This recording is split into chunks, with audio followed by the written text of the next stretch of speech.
The medium for this class, like I said, all of you have been having classes, every day. But you're meeting me for the first time in a live session like this.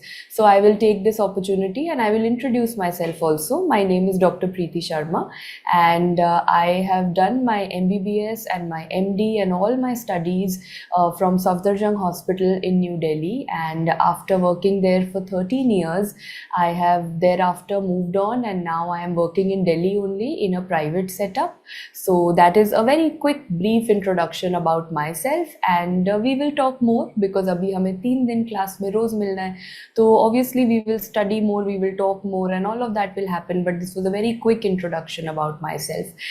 So now अभी सिर्फ आज का जो plan है वो शुरू करने से पहले I hope everyone is comfortable with both Hindi and English, because जो क्लास का medium, the method in which we'll be talking is going to be a mixture of Hindi and English. And for those who don't understand Hindi by any chance, so all that I'm wanting you to do is that just ignore the Hindi wala part. Just assume that okay, whatever I'm saying in Hindi, I am also repeating it in English. Okay, so don't feel that I'm going to say something only in Hindi and बिल्कुल भी English नहीं use होगा, because at the end of the day I have to give the exam in which language. So I'll have questions, textbook होगा या फिर जो MCQs होंगे, all of that is going to be in English. तो हमें pure Hindi में भी नहीं पढ़ना, प्योर इंग्लिश में भी नहीं पढ़ना. We have to study mixture करके पढ़ना है कि कॉन्सेप्ट हमें समझ में आ जाए, पर जब क्वेश्चन अगर इंग्लिश में दिया हो तो वो भी अटेम्प्ट हो जाए. तो हमें दोनों चीज़ें मिला के उसे एक साथ लेके चलना है. I hope I can see everyone is comfortable with English, तो ये तो और भी अच्छा है, बहुत अच्छी बात है. तो आज का क्या प्लान है? देयर आर 4 चैप्टर्स, तो थोड़ा सा हम 3 दिन का प्लान डिसाइड कर लेते हैं ताकि हमें भी पता हो कि कितना किस दिन पढ़ना है, राइट. तो आज हम पढ़ेंगे something known as systemic pathology, because थोड़ा सा ऑर्डर आगे पीछे करा. क्यों? बिकॉज सिस्टमिक पैथोलॉजी ज़्यादा इंटरेस्टिंग है. इसमें हम ना ज़्यादा पढ़ते हैं कि मरीज़ कैसे आएगा, पेशेंट की क्या प्रेजेंटेशन होगी, हम कैसे ट्रीट करेंगे, पैथोलॉजी का यूज़ कैसे करते हैं हम उसके अंदर. तो ये सारी चीज़ें हम सिस्टमिक पैथोलॉजी में पढ़ते हैं. तो आज के लिए we have kept 4 main chapters. The first chapter is cardiovascular system, जो एक्चुअली 2 चैप्टर्स हैं. कार्डियक अलग, हार्ट से रिलेटेड, वैस्कुलर अलग, मतलब ब्लड वेसल से रिलेटेड. कार्डियोवैस्कुलर के पास कौन सा ऑर्गन है? Lungs. This will be our next chapter. उसके बाद हम आएंगे एब्डोमेन में, मतलब पूरा GIT पढ़ना है. And we will end the day by studying liver. तो ये जो 4 मेन सिस्टमिक पैथोलॉजी के चैप्टर्स हैं, ये हमें आज ही ख़त्म करने हैं. I hope everyone is ready. तो अब एटलीस्ट काउंटडाउन शुरू हो गया कि क्लास कब तक चलेगी एंड एग्जैक्टली ऑर्डर क्या रहेगा. So this is the plan, and इसी ऑर्डर में पढ़ेंगे जैसे जैसे हमने लिखा है. तो मतलब the first thing that I am starting with today is going to be the cardiovascular system. Cardiovascular system में स्टार्ट करें. Yes, everyone is oriented, basic हमारा सेटल हो गया. तो अब स्टार्ट कर देते हैं. कार्डियक में सबसे पहले 2 चैप्टर्स, एक हो गया कार्डियक और एक हो गया vascular. And for those who are making notes, very good, but even if you feel that you are not making notes, या फिर अभी सुनना है, समझना है, उस पर ज़्यादा फोकस करना है. और अच्छा, someone has mention audio video both are in sync. कोई प्रॉब्लम आ रहा है या फिर do I need to correct something? Doctor Bhavna has mentioned, या फिर ऑडियो वीडियो ठीक चल रहा है, कोई प्रॉब्लम तो नहीं है? प्लीज़ जल्दी बता दो, फिर उसके बाद once and for all we will start. Patient हमारे पास कैसे आता है? All is good. Okay, yes, हाँ ठीक है, मेरी तरफ से भी आई कैन सी. ओके, हाँ.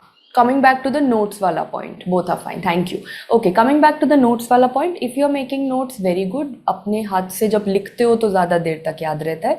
For those few % of people who are not making notes, तो कोई बात नहीं, PDF आपको बाद में मिलेगा. तो अगर कुछ बाई चांस मिस हो गया, या फिर अगर लगा कि शायद फ़ोटोज़ के लिए PDF देखना है, कि कुछ पिक्चर्स हैं जो खुद से ड्रॉ नहीं कर सकते, तो उन सब चीज़ों के लिए आपको PDF मिलेगा. बाकी वीडियो थोड़े टाइम बाद अपलोड होगी. तो समझने वाला पार्ट अभी खत्म करो मेरे साथ, ठीक है.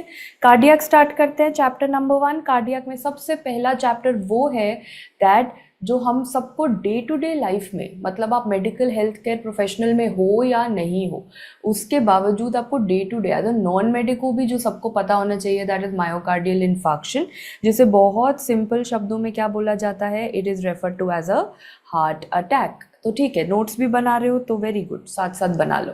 Okay, so when we have heart attack में क्लिनिकल, अब यहाँ पे मैंने ब्लैंक छोड़ा है because I think non medico को तो शायद ना पता हो, बट आप सब तो हेल्थ केयर प्रोफेशनल्स हो, आपको तो पता ही है मतलब कैसे हार्ट अटैक का पेशेंट आता है। इसमें क्या लिखोगे, लिखने का कुछ है ही नहीं। कैसे पेशेंट आता है, most common presentation, chest pain कौन सी साइड पे ज़्यादा होती है, left sided chest pain, simple as that, left sided chest pain, ठीक है। उसके बावजूद और कुछ और होता है, क्योंकि ये तो सबसे कॉमन चीज़ है, कुछ लोगों में ये होगा, कुछ लोगों में राइट साइडेड भी हो सकता है। येस, प्लीज़ रिमेंबर, ये जो सोशल मीडिया पे हाइप बनाया है ना कि सिर्फ लेफ्ट साइड पे ही चेस्ट पेन होगा तो हार्ट अटैक होता है, ऐसा बिल्कुल नहीं है। राइट साइडेड या सेंट्रल पेन भी हो, वो भी हार्ट अटैक हो सकता है।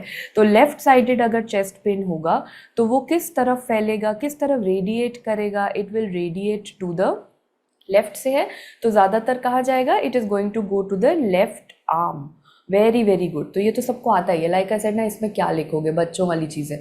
लेफ्ट आर्म के अलावा can it go to the shoulder, can it go to the jaw also, yes, ये शोल्डर की तरफ भी रेडिएट कर सकता है, ये जॉ की तरफ भी रेडिएट कर सकता है। तो ये वाली प्रेजेंटेशन तो मैम हम सबको वैसे भी आती थी, कुछ नया बताओ। ओके, इसके अलावा like I said, can it be epigastric pen, very good. और दूसरे तरीके के कौन कौन से पेन्स होते हैं, number 1 it is going to be epigastric pain. So मतलब पेशेंट, एपिगैस्ट्रिक मतलब बिल्कुल ऊपर वाले अब्डोमेन के टॉप मोस्ट पार्ट पे। सो अब्डोमेन को अगर ड्रॉ करें, ये नोट्स में मत बनाना, ये समझने की बात है। तो अगर बिल्कुल एपिगैस्ट्रिक स्टमक वाली साइड पे दर्द हो रही है तो पेशेंट को ऐसा लगेगा कि यार शायद मैंने कुछ गलत खा लिया था या फिर कोई एसिडिटी वाली प्रॉब्लम है।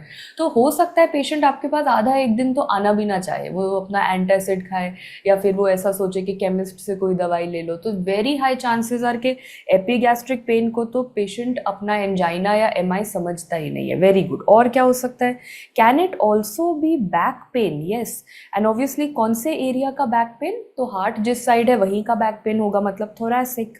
तो कुछ पेशेंट्स में thoracic back pain is also one indication.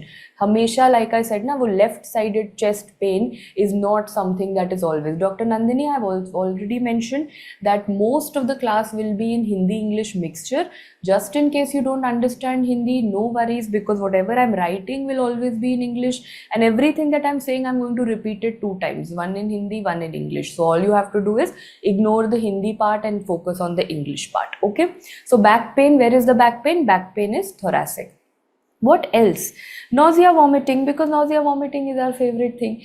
जहाँ नहीं समझ आता हम वहाँ nausea vomiting लिखते हैं। तो nausea vomiting is something that is going to be there. What else? The patient is going to come to you with profuse sweating.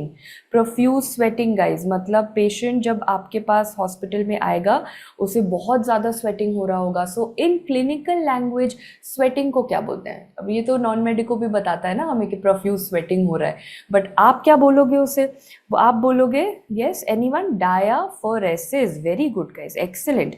Diaphoresis is profuse sweating, right? So this is okay with everyone. This is the general protocol कि जैसे ही कोई ये patient comes to you in the emergency room, these are the symptoms that I will be looking out for. So now imagine, now as a nursing student or a nursing attendant or a senior professional, आप emergency room में posted हो.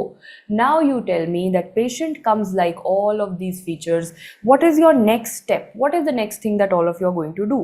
Patient point of view से पढ़ना आज पूरा दिन. It is about the patient, okay, no theory, it is about patient.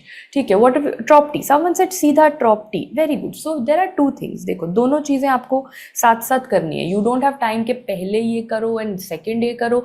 Heart attack का patient, emergency room, आपको मल्टीपल चीज़ें एक साथ करनी है. मतलब number 1 you have to arrange for ECG. ECG के लिए कॉल करना है. ठीक है. ईसीजी की मशीन आने में या पेशेंट के ईसीजी तक जाने में that might take 2 to 3 minutes, may be possible. And meanwhile what do you tell? you say we will do a blood test also.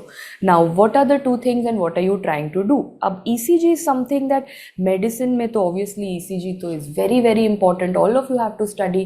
So tell me something, Dr. Mansi, right now we are not talking about oxygen supplementation because अभी we have not come to the treatment part. हम पहले क्या करने की कोशिश कर रहे हैं, पहले डायग्नोस तो करो कि पेशेंट को हार्ट अटैक है भी या नहीं.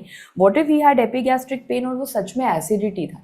I don't know right now, पक्का तो नहीं पता ना कि हार्ट अटैक है, तो पहले डायग्नोज करेंगे फिर ट्रीटमेंट पे जाएंगे.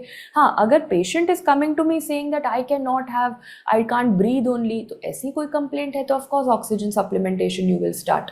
ओके, तो diagnosis and treatment as I said साथ साथ ये चीज़ें चलानी है, कुछ भी प्रोटोकॉल नहीं है कि 1 2 3 नहीं. You see the patient, if he is obviously pulse stable नहीं है, वाइटल स्टेबल नहीं है, you start the treatment. Breathing difficulty है, you start the oxygen, but meanwhile अपना डायग्नोसिस भी बनाना है.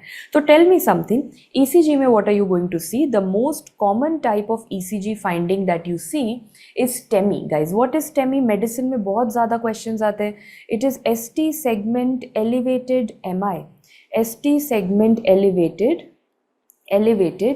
MI, which means that ECG पे ST segment elevation होगा versus कई बार नहीं होगा ma'am. Sometimes there will not be any ST segment elevation, so that will be known as non-STEMI when ST segment is not elevated. So now tell me, you have two ECGs for example in front of you, two patients. एक patient का ST segment is elevated, एक patient का ST segment is not elevated. Now these are the two patients. So you tell me, what does that clinically tell you? एक का ST segment elevated है, एक का नहीं है. So tell me, when there is non-STEMI means ST segment is not elevated, in that time we say that probably the heart attack has just begun. Means अभी सिर्फ एक part में हुआ है. This is just subendocardial MI. The can I say everyone, इतना तो anatomy पता है ना, heart has endocardium, myocardium, pericardium, तो अभी only little bit of the heart is affected, subendocardial MI हुआ है. Whereas when ST segment becomes elevated, ST segment elevation मतलब full layer of the heart is gone, पूरे heart में problem हुई है. Transmural MI means the entire layer of the heart is affected. Is this okay with everyone? आज के बाद सिर्फ ECG पढ़ना नहीं, पढ़ने के बाद patient के अंदर क्या हो रहा है, what is the interpretation, that also you have to know. I hope the ECG part to begin with, अभी सिर्फ beginning है, हो गया. तो एक तरफ आपने ECG मशीन पे पेशेंट का ECG करना स्टार्ट कर दिया.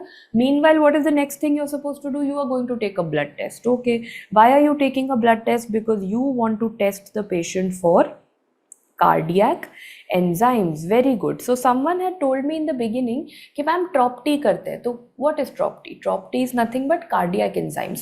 ये वाली slide, if everyone has studied it and if everyone has finished it, then what we'll do? We will go on to the next slide. That is blood test में जो अभी अभी आपने मुझे कहा कि cardiac enzymes के बारे में पढ़ना है ma'am. That is exactly what I have got to you for the next slide. So remember, when I'm talking about the cardiac enzymes, पहली चीज, क्या सैंपल लिया पेशेंट से? What sample have you taken? Simple blood sample. Simple blood test करना है. Simple. Okay, someone said CKMB करेंगे ma'am, कोई कह रहा है TROP-I करेंगे. इतनी सारी ऑप्शंस है, ये सारे टेस्ट अवेलेबल है. As a health care professional, as a nursing student, आप वहाँ पोस्टेड हो, what is that one best test out of this that you will do? बाकी सब पढ़ लेंगे, ठीक है, बट वन बेस्ट प्रैक्टिकली कौन सा किया जाता है ब्लड टेस्ट के ऊपर? TROP-I, TROP-T and TROP-I. So now I tell you what you do. देखो, हमारे वार्ड्स और क्लिनिकल्स में ना जो अवेलेबल है, पहले तो ये देखते हैं कि मार्केट में अवेलेबल क्या है. ज़्यादातर TROP-T is available. Okay, mostly TROP-T is available, but theoretically telling you, text book क्या कहता है? Which is more important and which is more significant? TROP-I is more important. ठीक है, रिमेंबर I थियोरेटिकली बुक्स में ऐसा लिखा है, MCQ आएगा TROP-I is more important. But remember, as I said, कि मोस्ट कॉमनली हमारे पास मार्केट में कौन सी किट और कौन सा टेस्ट अवेलेबल होता है? TROP-T हम ज़्यादा करते हैं. तो as a nursing student you should know कि अगर आपके सामने पेशेंट आया तो इमीडिएटली TROP-T टेस्टिंग करना है, क्योंकि वो आपको हर हॉस्पिटल में मिलेगा, हर क्लिनिक में मिलेगा, हर आपको नर्सिंग होम में मिलेगा. TROP-T की किट होती है. Okay, so now tell me, ये तो हमारा प्रैक्टिकल नॉलेज था. MCQ और थ्योरी क्या पढ़ना है? है. These are all the cardiac markers and can you see कि इनका सबका टाइमिंग अलग है. So how should we, do you know this? Medicine में पढ़ा है, कोई निमोनिक आता है. So बताओ, मायोकार्डियल इन्फार्क्शन मतलब सबसे पहली चीज़ क्या याद आ रही है?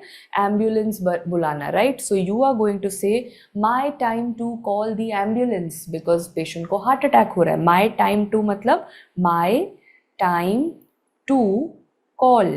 कैन यू ऑल सी कि अभी हमने कौन सा निमोनिक बनाया? माई टाइम टू कॉल, ऑब्वियसली द एम्बुलेंस. तो बस इसी ऑर्डर में अब याद कर लो. सो सिंपल इट इज़, अब कोई प्रॉब्लम नहीं है. फॉर एग्जाम्पल वी से माई मतलब मायोग्लोबिन. फर्स्ट कौन सा राइज होता है? Myoglobin. Time to troponin, troponin, troponin T, troponin I. Time to call. C for CKMB, A for AST का दूसरा नाम SGOT and L for LDH. कौन सा? अब ऑप्शंस में एग्जामिनर आपसे पूछेगा कौन सा LDH टेस्ट करते हो, LDH 1 2 3 4 5. तो तभी हमने क्या करा? वी हैव रिटन कॉल को, कॉल में डबल L आता है ना, तो ये L ऐसे याद रखना 1. हम LDH 1 की बात करते हैं, हम बात करते हैं LDH 1. Everyone repeat with me, what is the mnemonic? And obviously अभी तो we are on a Zoom call which basically means that I am doing all the talking, but I want ये आदत आप लोगों को भी हो दैट जितना आप इसको, जितनी बार चीज़ों को बोलोगे उतना ज़्यादा याद रहता है. बिकॉज हम लोगों को ये लाइक प्रैक्टिस में, डू यू थिंक हम लोग पेशेंट के सामने ऐसे याद करते हैं कि अरे यार वो निमोनिक क्या था? नहीं, हमें बिना निमोनिक के भी याद है. क्यों? क्योंकि हर बार जब हमारे सामने पेशेंट आता है हम यही बात करते हैं. अब इतने सालों से बार बार रोज यही बात बोलोगे तो अपने आप याद हो जाएगी. सेम चीज़ आपको करनी है before the exam. You have to say the thing so many times कि आपको फिर निमोनिक की ज़रूरत ही ना पड़े. उसके बाद वो नेचुरली आप कभी भी याद कर सकते हो, कभी भी आप उसका MCQ सॉल्व कर सकते हो. तो my time to call, my मतलब अब मेरे पास जो पहला MCQ आता है that is which is the first marker to rise in blood. Who will answer this? First marker to rise in blood.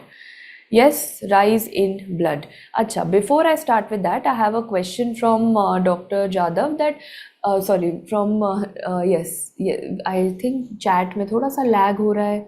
Just okay, yeah, I think chat का lag था, अब ठीक हो गया. Okay, so Jadhav is saying, ma'am, creatine नहीं देखते क्या? अच्छा एक बात बताओ, CK का फुल फॉर्म क्या होता है? CKMB में CK का क्या फुल फॉर्म है? Creatine kinase. तो वही बात हो गई, हमने क्रिएटिन काइनेज बोलने की बजाय हमने उसे CKMB बोल दिया. तो कुछ अलग नहीं करा ना, सेम चीज़ करी. चलो वापस आते हैं. First marker to rise in blood बता दो मुझे. इन सब में से कॉमन सेंस लगाओ. माई टाइम टू कॉल में मैम सबसे पहले मायोग्लोबिन लिखा है, so we will mark myoglobin. तो नाउ अब ये एक अपडेट है जो मेडिसिन में भी है, पैथ में भी है. मायोग्लोबिन कितने आवर्स में ब्लड में बढ़ जाता है? That is going to be 2 hours. मतलब पेशेंट को ध्यान से सुनना, अभी अगर 9 बजे किसी को MI शुरू हुआ तो कितने बजे उसके ब्लड में आपको मायोग्लोबिन मिल जाएगा? 11 बजे आपको 2 घंटे में उसके ब्लड में आपको मायोग्लोबिन आना शुरू हो जाएगा. तो ये तो बहुत अच्छा मार्कर है, वेरी गुड. तो सबसे पहला आंसर, पर ये थोड़ा गैप बना के लिखना, हम पहला आंसर जो लिखेंगे that is myoglobin. First marker to rise myoglobin. But आजकल मार्केट में इमेजिन, मतलब मेडिकल साइंस ने इतनी तरक्की करी है and then we are saying कि 2 घंटे तक कुछ डायग्नोसिस बना ही नहीं सकते, नॉट पॉसिबल. तो is there anything better than myoglobin also, जो ब्लड में मायोग्लोबिन से भी जल्दी आ जाता है? Within 2 hours, what comes into the blood? It is HFABP. HFABP is heart fatty acid binding protein. Even if you don't learn the full form, never mind. कुछ heart से related है और fatty acid से related है, चलेगा. Heart fatty acid binding protein. तो अब this ये क्लिनिकली कोई यूज़ नहीं करता. This knowledge is for MCQs only. MCQ में आपसे पूछा गया which is the first marker to rise, what options will you search for? You will search for myoglobin. You say ma'am options में myoglobin तो था but साथ में ना HFABP भी था, तो अब क्या मार्क करके आते हैं हम ऑप्शंस में? क्या करोगे मार्क? अगर दोनों लिखे होंगे और फर्स्ट मार्कर पूछा जाएगा, in that scenario you will be marking HFABP. As I said, theory के लिए है, क्लिनिकली HFABP इंडिया में कोई नहीं कर रहा. अब आगे बढ़ते हैं. नाउ टेल मी समथिंग कि इन सब में से यू विल से मेडिसिन में क्या ये सारे नाम याद करने हैं, सारे ये जो टाइमिंग्स है वो याद करने हैं? सब नहीं करने। जितना जितना मैं बता रही हूँ बस उतना उतना याद करो, आराम से क्लिनिकल भी हो जाएगा और एग्जाम भी हो जाएगा। टेल मी, मायोग्लोबिन इतना बढ़िया मार्कर है मैम, आप कह रहे हो 2 घंटे में डायग्नोसिस बना के दे देता है। पेशेंट को 9 बजे एमआई हुआ, 11 बजे तक आपके पास डायग्नोसिस है, पेशेंट को भी नहीं पता उसको एमआई है, and before that you have given the diagnosis of MI. But then कभी करा है यूज, कभी सुना है कोई अपना मायोग्लोबिन टेस्टिंग कराने जा रहा है? वाई? बिकॉज स्टार्ट तो जल्दी होता है, but look at this falls in 24 hours, 1 day के बाद ये ब्लड में मिलेगा ही नहीं। सो कैन आई से द प्रॉब्लम इज दैट इसके अंदर there is early fall, and आप रह रहे हो इंडिया में all of you are knowing ना कि क्या कभी पेशेंट टाइम से हॉस्पिटल आता है? कभी भी नहीं आता है। Patient is going to say that oh हाँ मुझे ना कल से थोड़ा थोड़ा पेन हो रहा था, I am having chest pain since yesterday. फिर पहले मैंने योगा ट्राई करी, फिर मैंने एंटासिड की दवाई खाई, फिर मैंने कोई I consulted some ayurvedic doctor, some homeopathic doctor, तो केमिस्ट से बात करी। मतलब पेशेंट एग्जैक्टली पूरा ट्राई करेगा कि एक दो दिन तो वो अपनी डायग्नोसिस डिले करे। फिर जब बिल्कुल कहीं से कुछ ट्रीटमेंट नहीं मिल पाएगी और उसको लगेगा अब मरने वाले हो, तो वो हमारे पास हॉस्पिटल में आता है। और ये आपको सबसे कॉमनली ये चीज़ दिखेगी। तो इमेजिन आपका पेशेंट आके बोलता है मुझे कल सुबह से पेन हो रहा है, 24 आवर्स जा चुके हैं। अब सोचो, आप मायोग्लोबिन टेस्टिंग कर रहे हो, क्या आपको मायोग्लोबिन टेस्टिंग ब्लड में मिलेगा? नहीं, आप मायोग्लोबिन नेगेटिव आंसर दे दोगे। तो फिर एमआई का डायग्नोसिस कैसे होगा? तभी तो हम कभी भी myoglobin, we never use myoglobin because it has a very very early fall. That is a big big disadvantage. I hope that is okay with every one. अब आगे बढ़ते हैं, ठीक है। Now let's look at time to call. Troponin T, troponin I, CKMB, दोनों का starting time देख रहे हो? दोनों का स्टार्टिंग टाइम सेम है, almost starting of the them in the blood is same, 2 to 4 hours, but दोनों का फॉल डिफरेंट है।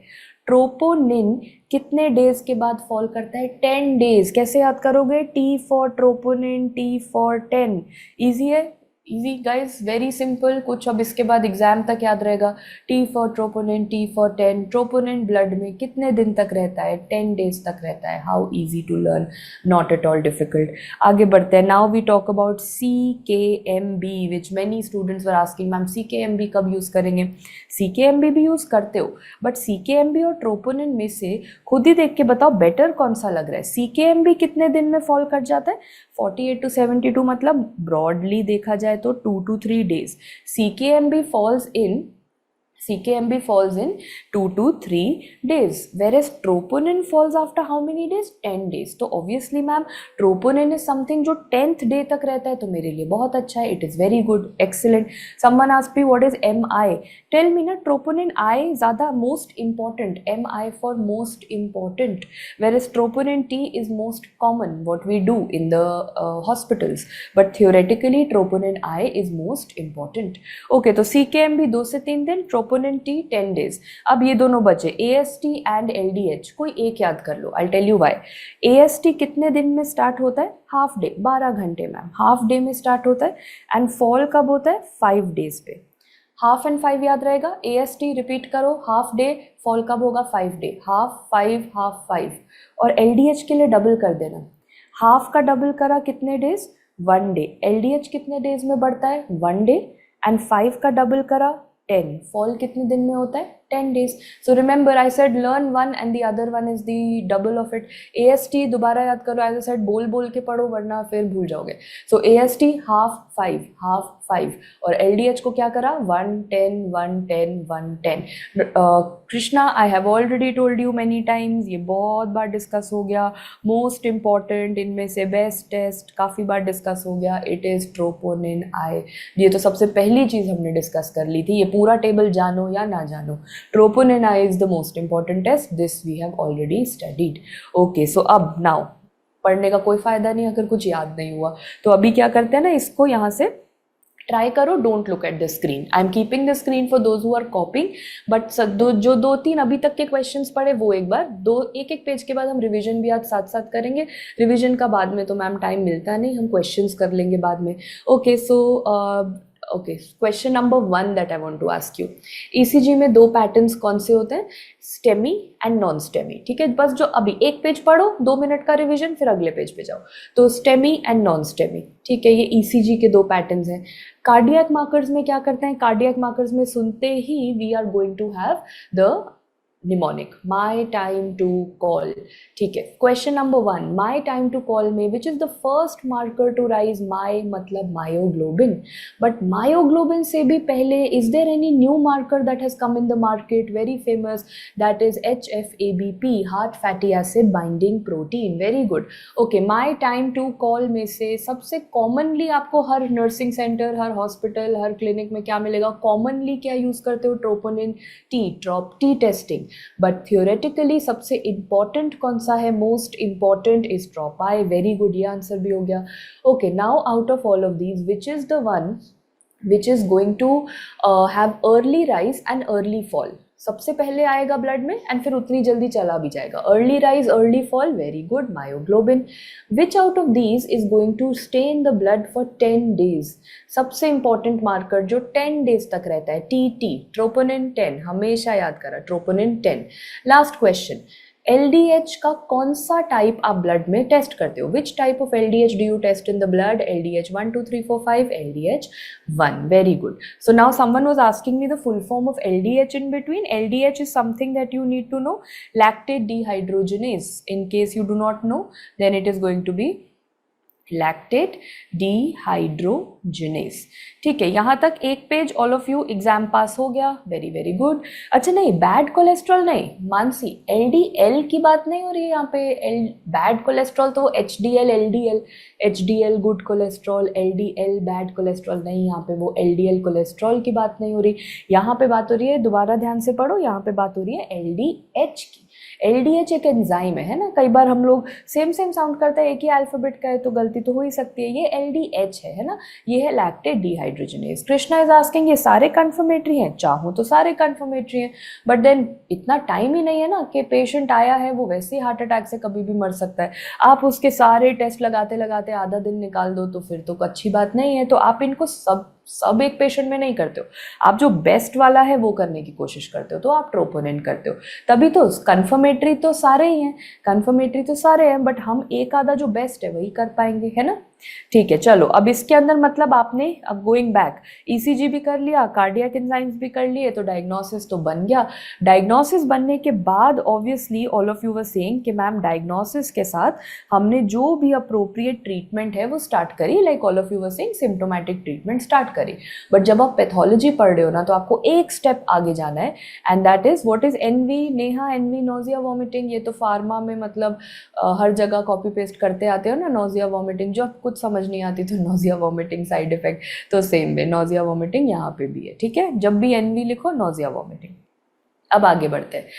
Okay, so now tell me something that अब हमने, अच्छा SGOT SGPT, someone is asking me guys, AST SGOT SGPT ये तो हमारे liver enzymes हैं, ये भी मेडिसिन में पढ़ा होगा। So this is something which is known as a liver enzyme. हमारे 2 तरीके के लिवर एंजाइम होते हैं, एक होता है SGOT और एक होता है SGPT।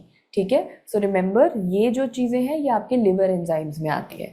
Okay, Yogesh is asking जब मायोग्लोबिन पहले राइज हो रहा था तो ट्रोपोनिन का टेस्ट पहले क्यों करते हैं? देखो यहाँ पे ना थोड़ा कंफ्यूजन हो रहा है, आप लोग क्या कर रहे हो कि हम अच्छा ऐसे लिखा है तो पेशेंट आया, चलो पहले ये करें फिर ये करें फिर ये, इतना टाइम नहीं है अभी। आपके पास अभी बहुत टाइम है क्योंकि पूरा दिन है ना, पढ़ते रहो।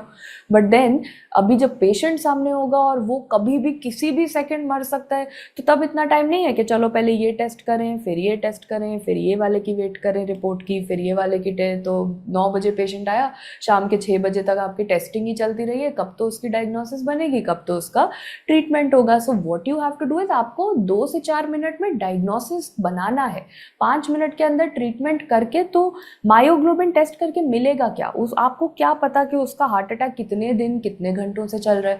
तो जहाँ पे आपको डाउट है वो टेस्ट करो ही मत ना, ये थ्योरी में पढ़ने के लिए बहुत अच्छा। टेस्ट करते कौन से हैं? डायरेक्ट, ऐसा नहीं है, ये नहीं है कि पहले ये करते हो फिर ये करते हो, नहीं, आप डायरेक्ट एक ही टेस्ट करते हो। जब थ्योरी के बाद क्लिनिकल में जाओगे ना, प्रैक्टिस करोगे, तो only 1 test you do, troponin, ये सब किताबी बातें, ठीक है, these are all book things. Practically जो किया जाता है वो होता है ट्रोपोनिन, ठीक है, अंडरस्टूड, अब कोई कंफ्यूजन नहीं है।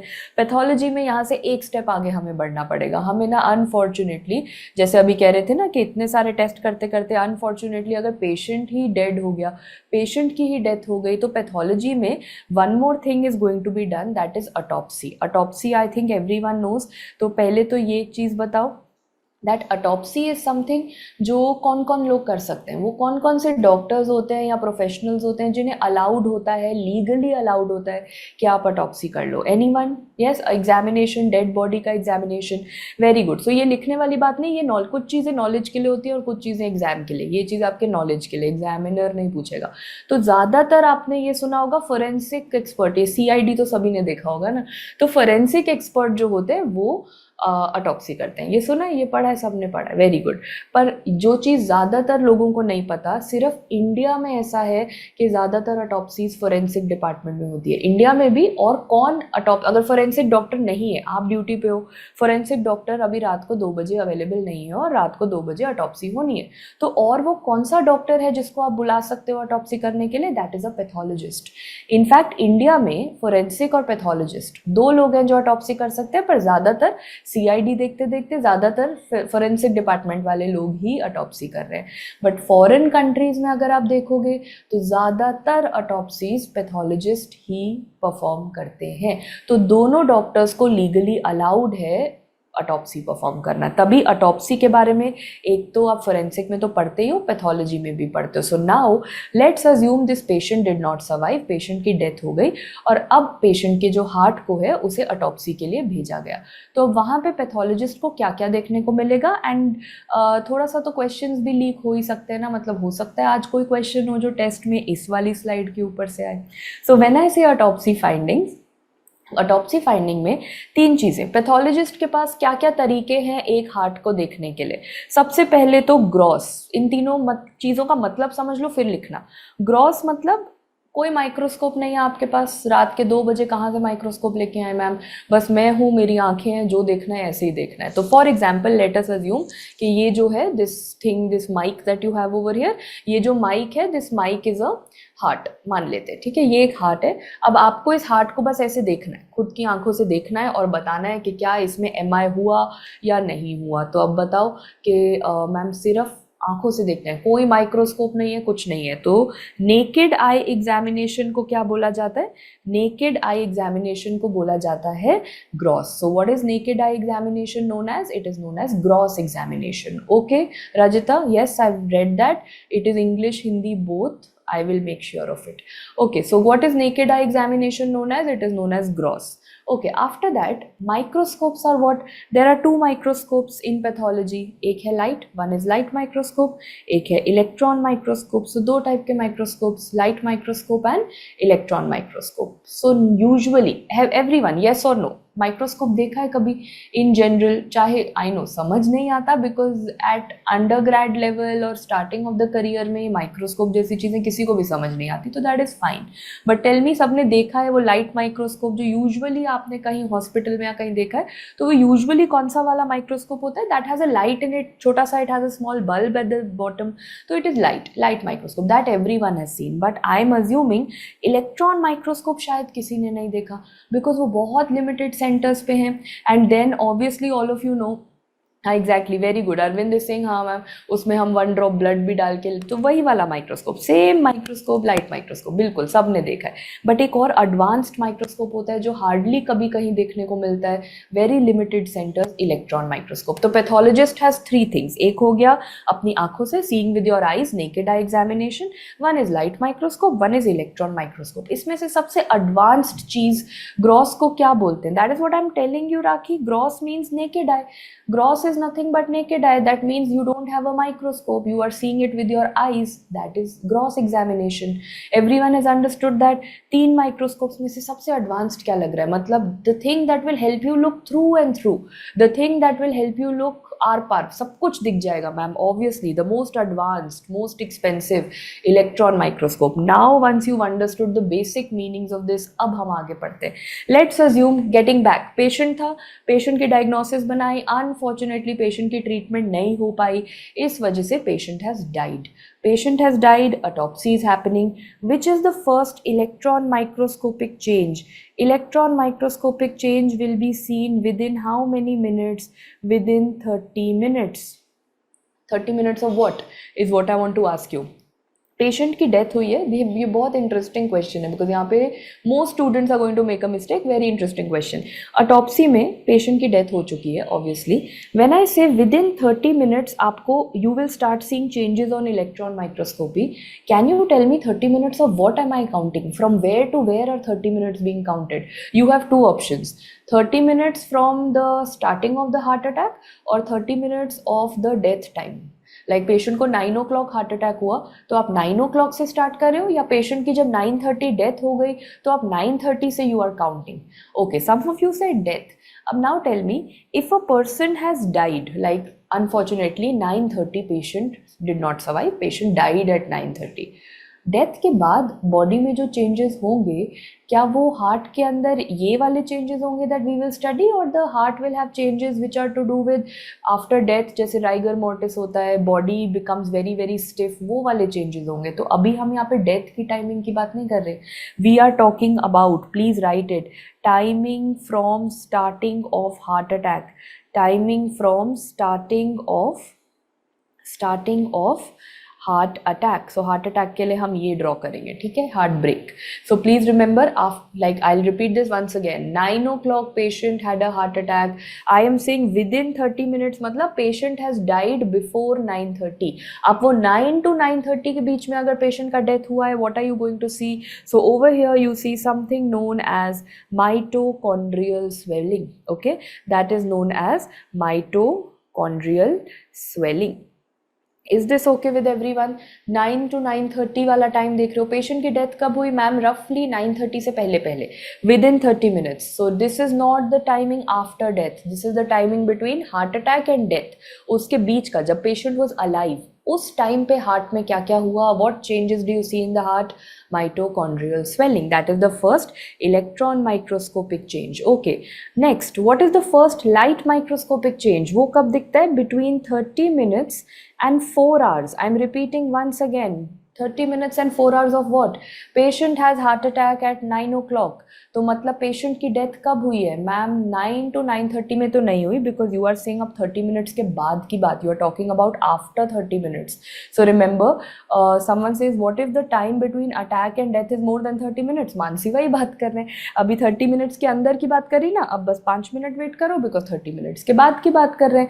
सो tell me something, patient dies after 30 minutes. 9 o'clock heart attack हुआ, 9:30 तक तो पेशेंट सर्वाइव्ड. 9:30 तक ही was coming to the hospital, everything was fine. Patient has died between 9:30 and 1 o'clock. Between 30 minutes and 4 hours, if the patient dies, you will see the first light microscopic change, that is waviness of cardiac fibers. What is the meaning of this? Waviness of cardiac fibers, which means that ma'am, if सिर्फ draw करके समझ लो, cardiac fibres if they are like this straight line, waviness मतलब the cardiac fibres are going to become like this. This is how the cardiac fibres are going to be, right?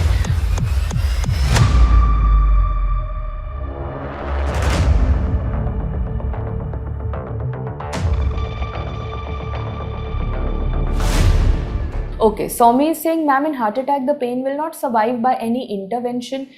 Pens, अच्छा tell me one thing, have you ever seen, and ये चलो छोड़ो, patient नहीं भी देखा तो ये तो सुना ही होगा ना, there are some people who took medication also, या फिर कॉरोनरी आर्टरी स्टेंटिंग भी करा ली, एंजियोग्राफी भी करा लिया, and they still did not survive. ऐसा सुना है स्वामी?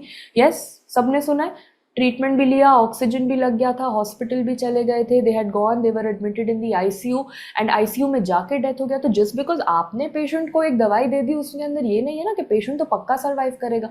there are still chances that the patient can not survive or can die because maybe it is a massive heart attack. So intervention diya, maybe you are making the patient survive for half an hour more, but maybe the patient has multiple heart attacks, कई बार back to back 2-3 heart attacks होते हैं. Maybe the patient was very old, 80, 85, 90 year old uncle थे, वो नहीं survive कर पाए, उनकी बॉडी नहीं टॉलरेट कर पाई. So then it's not necessary that आपने पेशेंट को एनटीजी दे दिया तो पेशेंट सर्वाइव कर जाएगा. नहीं, even after intervention the patient can definitely succumb and patient can die because of the illness. So coming back, if the patient dies after 30 minutes or within 4 hours, then what is going to happen? The waviness of the cardiac fibers is going to be seen. जो पढ़ रहे हो वो question है, कहीं ना कहीं somewhere is gonna come today. Okay, finally you will say if the patient dies after 4 hours, finally after 4 hours मतलब 9 o'clock heart attack started, patient has died after 1 p.m. After 4 hours, ma'am, 1 p.m. तक तो patient was fit and fine. Patient has died after 1 p.m. in the afternoon. 4 hours cross हो गए. Now do you need any microscope? No. Now my eyes are enough. 4 घंटे उसका chest pain चला. 4 hours his chest pain went on, which means that heart has got so many changes that अब तो मुझे आंखों से देख के पता लग जाएगा. Now for example if this is the heart, you will look at the heart like this and you will say oh heart का color change हो चुका है. Heart का color, why? Because 4 hours that patient kept having chest pain. 4 hours तक body had a problem. So you look at the heart and you will say हाँ color change है. Then you keep the heart on the side. You say अच्छा मतलब this is heart attack. What do you see? You see color change. Color change तो मतलब is a very non medico term ना. Colour change तो कोई भी बोल देगा, हम कुछ ऐसा फैंसी सा बड़ा सा टर्म बनाएंगे ताकि पता लगे that we are health care professionals. So we call it mottling. Color change is known as mottling. Is that okay with everyone? Abhi these 3 questions you will repeat, then I will take you to the next part. Repeating question number 1, what is the first electron microscopic change? Time batao and change batao. First electron microscopic change is seen within 30 minutes and the change is mitochondrial swelling. Okay, first light microscopic change is seen within 30 minutes to 4 hours, and that is what is the light microscopic change? It is waviness of the cardiac fibers. First gross change, gross means naked eye examination, it is seen after 4 hours and क्या दिखता है? Heart का color changes. What is color change known as? It is known as mottling. Okay Mansi, we have repeated this also. Yes, but now tell me something. Change, twist in the story. Is this the time same in every disease? Why would it be same for every disease? जब MI पढ़ रहे हो तो MI के बारे में पढ़ो ना, ये ब्रेन के लिए थोड़ी हो सकता है. Not at all. ये नहीं, डोंट कॉपी पेस्ट नहीं करना, ये हर जगह नहीं चलेगा.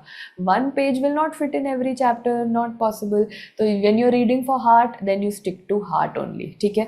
Okay, so now someone's asking me if 30 minutes हुआ है और माइक्रोस्कोप नहीं है, is it possible or is microscope always present? Swami, microscope is present. अगर आप एक ऐसे हॉस्पिटल में काम कर रहे हो जहाँ ऑटोप्सी हो रहा है तो माइक्रोस्कोप बहुत छोटी चीज़ हो जाती है, फिर वो अवेलेबल होगा ही होगा. ठीक है? ओके, मॉटलिंग का क्या मतलब? लिखा ही है सामने, अभी पढ़ा. मॉटलिंग मतलब कलर चेंज. हार्ट का कलर चेंज हो गया, दैट इज मॉटलिंग. अभी खुद सोचो, लाइक स्वामी सेट कि मैम गलती से ना माइक्रोस्कोप खराब हो गया, चलो मान लेते हैं माइक्रोस्कोप था ही नहीं. पेशेंट की डेथ हुई विद इन 4 आवर्स. 4 घंटे अभी हुए नहीं है, पेशेंट की डेथ हुई within 4 hours and microscope तो खराब हो गया था मैम हॉस्पिटल का. So now tell me something, if microscope is not there and patient की death has happened within 4 hours, give me a yes और नो. Will you be able to see any naked eye changes with your eyes? Will you be able to see the changes? yes or no? No ma'am, with in 4 hours आपने कहा था, eyes के साथ कोई भी change नहीं दिखता. Everyone agrees with me, within 4 hours gross change, eye वाला चेंज अपनी आंखों से चेंज कब दिखेगा? 4 आवर्स के बाद. 4 आवर्स के बाद. So remember, now tell me, within 4 hours, within 4 hours if the patient dies, like Soumi was saying ma'am 4 hours के अंदर पेशेंट की डेथ हो गई और मेरे पास माइक्रोस्कोप है ही नहीं, अब बताओ क्या करोगे? Within 4 hours if the patient dies and microscope नहीं है या माइक्रोस्कोप खराब हो गया, अब क्या है? मतलब माइक्रोस्कोप ने तो लास्ट मोमेंट धोखा दिया, डिच करा है, नहीं है, तो अब क्या करेंगे? सो हार्ट का कलर चेंज हम कैसे देखेंगे? हार्ट ओपन है क्या? अरविंद प्लीज़ इसका जो सबसे पहला पॉइंट है वो पढ़ो ना. यही तो हम, इट्स लाइक आधे घंटे से हमने सबसे पहली चीज़ जहाँ से स्टार्ट करी थी वो नहीं सुना तो फिर बाकी स्टोरी समझ नहीं आएगी. हम क्या कर रहे हैं? पेशेंट यहाँ पे जिंदा ही नहीं है, पेशेंट यहाँ पे मर चुका है, दिस इज अटॉप्सी, तो ऑब्वियसली आपने पूरी बॉडी ओपन कर दी है, पूरी बॉडी ओपन कर दी है मतलब हार्ट आपने निकाल लिया है, और हार्ट आपने निकाल लिया है तो मतलब ओपन हार्ट है ना, फिर तो पेशेंट तो जा चुका है ना, पेशेंट मर चुका है, तो अब आप उसकी बॉडी क्लोज करके तो कुछ मिलने नहीं वाला। ऑटोप्सी करनी है तो आपको पूरी बॉडी ओपन करके एक एक ऑर्गन निकालना पड़ेगा। Is that okay? Yes, done with it. अब समझ आ गई? पहला पॉइंट पढ़ो, अटॉप्सी चल रही है, ये जिंदा पेशेंट की तो बात ही नहीं हो रही, we are not talking about a live patient. Okay, light microscopy में we start from the second when the patient dies, है ना अंशिका? ऑब्वियसली पेशेंट जब तक अलाइव था तो आप ज़बरदस्ती उसका हार्ट नहीं बाहर निकाल सकते ना, जब अटॉप्सी करोगे उसके बाद आप हार्ट बाहर निकालोगे, उसके बाद आप ये सारी इधर उधर की जो भी हम बातें पढ़ रहे हैं वो करोगे। तो ये सारी जो माइक्रोस्कोपीज चल रही हैं या जो भी चल रहा है ये पेशेंट के मरने के बाद चल रहा है। पेशेंट जब तक अलाइव है तब तक तो क्यों उस बेचारे का हार्ट हम निकालें, विच मेक्स नो सेंस, तब तक तो जी रहा है तो जीने दो, वही वाली बात है, right? So light microscopy obviously will happen after the patient dies. Okay, everyone is done with this question? अब करें स्टार्ट आगे। अब नाउ अपने डाउट्स को 2 मिनट के लिए साइड रखो, बाकी डाउट्स इसके बाद, ये टॉपिक खत्म करने के बाद। So what is this? Repeating once again, patient has died within 4 hours. Patient की 4 आवर्स में डेथ हो गई, बट लाइट माइक्रोस्कोप आपके पास नहीं था। नाउ टेल मी समथिंग, क्या करोगे? अब वहाँ पे ऐसा तो नहीं बोल सकते ना कि मुझे नहीं पता पेशेंट की डेथ क्यों हुई है, आप अटॉप्सी कर रहे हो, आपको एक डायग्नोसिस देनी पड़ेगी। So tell me something that if the patient dies within 4 hours, बिल्कुल भी घबराना नहीं, ये आपके सामने हार्ट है, आप क्या करोगे? आप एक छोटा सा एक बॉटल पड़ी होती है जिसमें एक सोल्यूशन होता है, टीपीटीसी। टीपीटीसी क्या है? I will tell you the full form. आप फुल फॉर्म तो बात की बात, आप टीपीटीसी लो एक पेंट ब्रश के साथ, और इस पूरे हार्ट के ऊपर ना ऐसे पेंटर की तरह इसको पेंट कर दो, आगे पीछे सब जगह इस हार्ट को। हाँ, घबराना बिल्कुल नहीं है, एग्जैक्टली क्यों? क्योंकि पेशेंट तो एनीवे डेड ही है ना। अब पेशेंट को बचाने वाला तो कोई इमरजेंसी या स्ट्रेस है नहीं, तो अब बिल्कुल आराम से काम करना।